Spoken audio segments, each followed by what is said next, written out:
Hindi, makita mo yung picture. Kailan ba yun? Bakit siya nakatayo?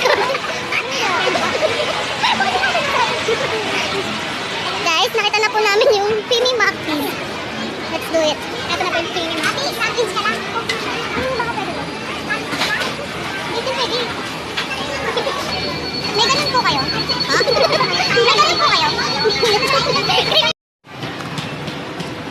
Nakita na namin siya. Ito na po yung Mackie. Shout out sa Mayward. Hi Mayward. Love you.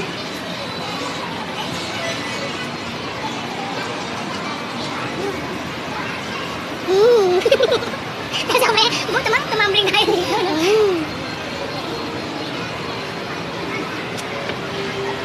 Ito na po yung McCris. Ito po yun. Ayan, ayan. May ice cream lang siya sa ibabaw. Ice cream yun, no? Sabi yan.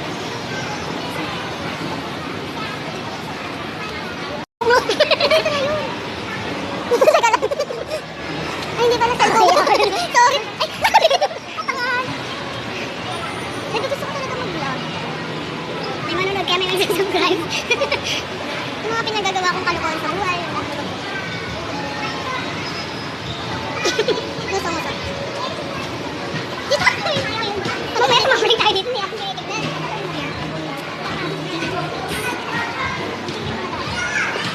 Sa Robinson Metro is lang para makakainom nito. Dito na po kami sa net. Dapat nag-live ko.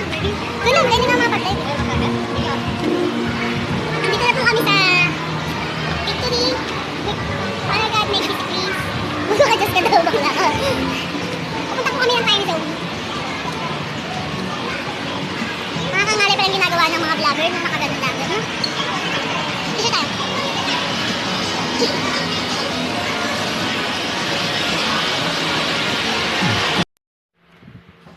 Hi! Yun, I'm so tired kasi tagal ko nakasakay kanina. Pero actually kanina pa ako nakauwi dito sa bahay. And thank you kay Mara at nakabanding ko siya sa mga kalokohan kanina. Hindi kami nakapag-video or nakapag-Facebook live sa time zone sa video okay room kasi mahina yung signal. Then yung phone ko po lobat na. Ayun, na-enjoy namin yung Macfreeze.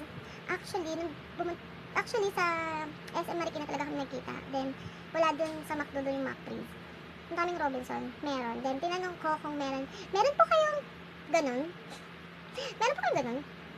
At tanong ko siya, ha? Hanggang sa natawa na lang ako at nangiti siya sa akin. Sinabi ko na lang. Tapos hindi niya na-gets. By the way, thank you sa mga bago kong friends na na-meet, nakabanding. Sa Jessie Lovers.